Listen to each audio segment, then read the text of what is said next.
Updated March 30, 2018, 9 hours 27 minutes and 15 seconds. The Anglican Diocese of Newcastle is using money raised from selling churches to compensate victims of child sexual abuse, but one coastal community is fighting back.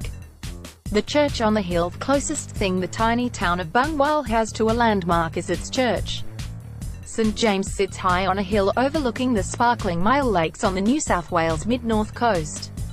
It has been there for more than a century, but many tourists fail to notice the heritage-listed building as they drive past on their way to Seal Rocks or Forster. On the day I visited, however, the church was hard to ignore.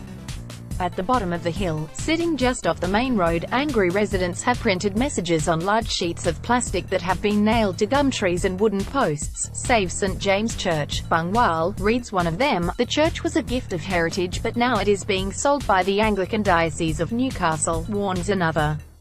There are more of these signs on a neighbouring property directly opposite St James. "Don't sell our church to pay for your sins." The townsfolk Greg and Karen Thomas have a deep connection to the church.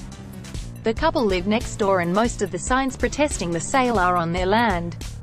"Mr. Thomas showed me where his parents etched their names into the pylons beneath the church. Ron and Joe Thomas, that's my family," he said. The couple have repeatedly clashed with David Shaw, the real estate agent hired by the diocese to sell the church, who accuses them of interfering with the sale. Mrs. Thomas captured two of their arguments on camera. They both happened in February on a day St James was open for inspection. In the first video, Mr. Shaw is shouting at Mr. Thomas, who is sitting in his car outside the church after being told to leave. Mr. Thomas claims some of his "no trespassing" signs are missing. Mr. Shaw alleges his "for sale" signs have been removed too, so two can play at that game. "If you want to be a dickhead," he yells in the video. Mr. Shaw says the couple were intimidating people attending inspections at the church. "They were there at the church, refusing to give me their details and then actively engaging with people that were coming to the open house," he said. "They were intimidating people by filming and walking right up close to people and shoving cameras in their faces like they also did to me." In the second video, Mr. and Mrs. Thomas are standing on the boundary between their land and the church. Mr. Shaw is pacing back and forth. "When David saw us, he came up to the fence and started to become very aggressive and very hostile," Mr. Thomas said. Mr. Shaw crawls through the barbed wire fence, using his hands to pry it open.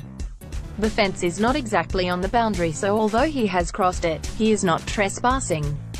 "I'm on church property, so if ***** off," he screams in the video. The argument lasts for at least 9 minutes. When Mr. and Mrs. Thomas have had enough and begin to walk away, Mr. Shaw can be heard saying, "Don't have an accident on the way home." Mr. and Mrs. Thomas have spent a lot of time and energy arguing with Mr. Shaw, but they have not succeeded in stopping St. James from going to auction. Still, when I spoke to the couple, they seemed determined to have the last laugh.